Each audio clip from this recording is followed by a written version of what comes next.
নমস্কার, আমি কোয়েল। Welcome to মিমির সংসার। মিমির সংসারে আপনাদের সবাইকে স্বাগত। আশা করি আপনারা সবাই খুব ভালো আছেন, আর আমিও খুব ভালো আছি। চলে এলাম একটা নতুন ভিডিও নিয়ে। বেশ কয়েকদিন ধরে ভাবছিলাম যে এবার আস্তে আস্তে নিজের কথাটা না একটু ভাবতে হবে, কারণ শরীর এবার জানান দিতে শুরু করেছে যে আর পারছি না, এবার আমার জন্য তোমার কিছু ভাবা উচিত। তাই ভাবলাম সত্যিই তো এবার নিজের শরীরের জন্য ভাবা দরকার। তাই আজকে সকালটা শুরু করলাম একটা হেলদি ড্রিঙ্ক দিয়ে। চেষ্টা করব এই ড্রিঙ্কটা যাতে আমি রোজ সকালে কন্টিনিউ করতে পারি। বানালাম লেবু আর মধু দিয়ে একটা ড্রিঙ্ক। এই ড্রিঙ্ক আমি আগেও এক টাইমে খেতাম, কিন্তু কাজের চাপে আর নিজের জন্য করা হয়ে ওঠে না। কিন্তু এবার আমি একটা টার্গেট নিয়েছি যে যাই হোক না কেন এটা আমাকে খেতেই হবে। তাই রান্না করতে করতে রান্নাটা বসেই আর কি এই ড্রিঙ্কটা আমি কমপ্লিট করলাম। গরমের মধ্যে আজকে আমাদের বাড়ির সিম্পল মেনু হলো আলু ঝিঙে পোস্ত, ডাল আর বেগুন ভাজা। আলু ঝিঙেটা ভাজা ভাজা হয়ে গেছে, এবার ঢেলে দিলাম পোস্তটা।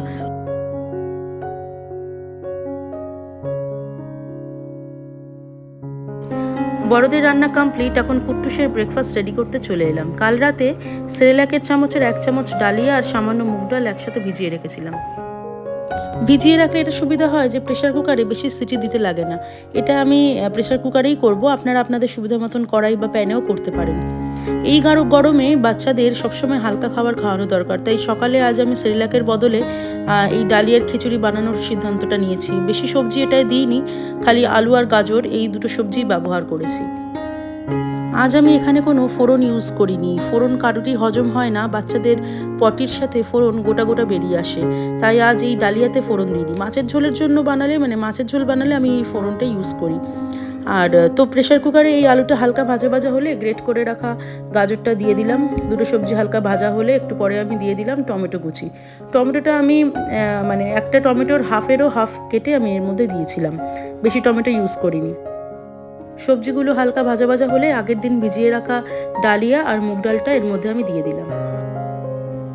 এরপর সবজিগুলোর সাথে ডালিয়াটাকে ভালো করে মিক্স করে নিলাম। তারপর একে একে দিয়ে দিলাম হলুদ গুঁড়ো, সামান্য জিরে গুঁড়ো আর পরিমাণ মতো নুন। মশলাগুলোর সাথে আবারও ভালো করে ডালিয়াটাকে মিক্স করে নিতে হবে। তারপর দিয়ে দিলাম পরিমাণ মতো জল।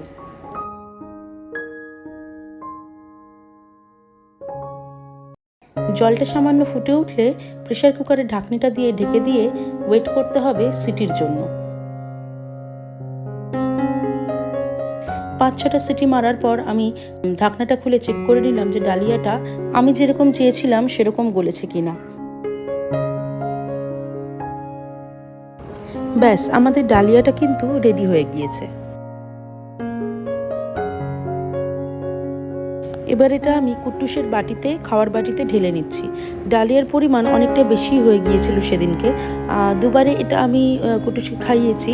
ওকে আমি কখনো চাপ দিয়ে পেট ভরে খাওয়াই না, না হলে গরমে খুব কষ্ট হয় বাচ্চাদের, একদম হাঁসফাঁস করবে। সবসময় একটু পেট খালি রেখে বাচ্চাদের খাওয়ানো দরকার।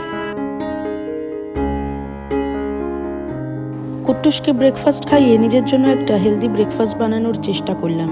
বেশ কয়েকটি সবজি আমি এখানে ইউজ করেছি এটা বানানোর জন্য।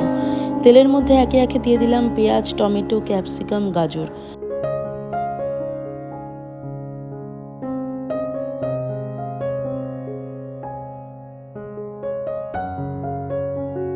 এরপর পরিমাণ মতন একটু নুন দিয়ে হালকা নাড়াচাড়া করে ঢেকে দিলাম, যাতে সবজিগুলো একটু সেদ্ধ হয়ে যায়। এবার অ্যাড করলাম সয়াবিন আর 3 টেবিল চামচ ওটস।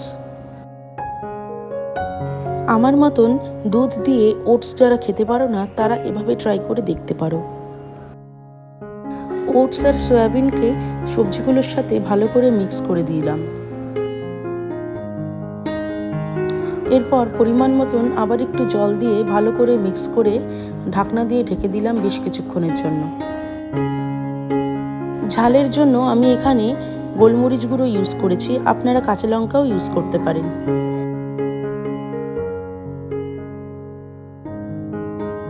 ব্যাস, আমাদের ভেজিটেবল ওটস কিন্তু রেডি টু সার্ভ।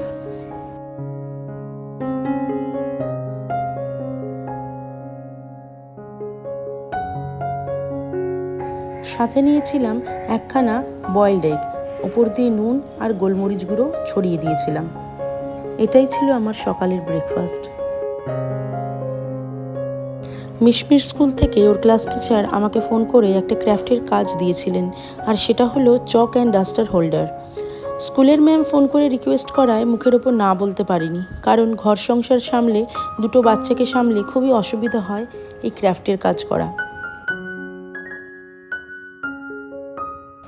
মিশমির স্কুলের ম্যামকে না করার আরেকটা কারণ হলো আমি ক্রাফটের কাজ করতেও ভীষণ ভালোবাসি, তাই আরও আমি ওনাকে না করিনি, আমি রাজি হয়ে গেছি।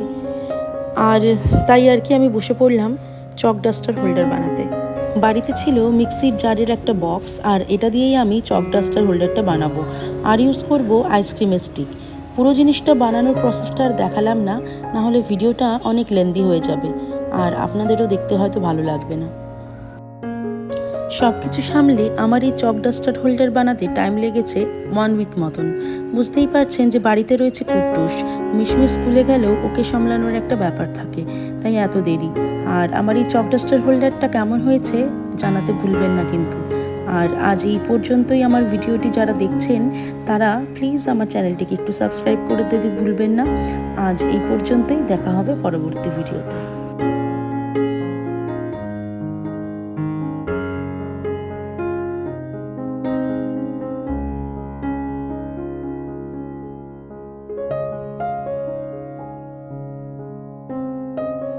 ভিডিওটি ভালো লাগলে একটি লাইক এবং কমেন্ট আর চ্যানেলটিকে সাবস্ক্রাইব করতে ভুলবেন না।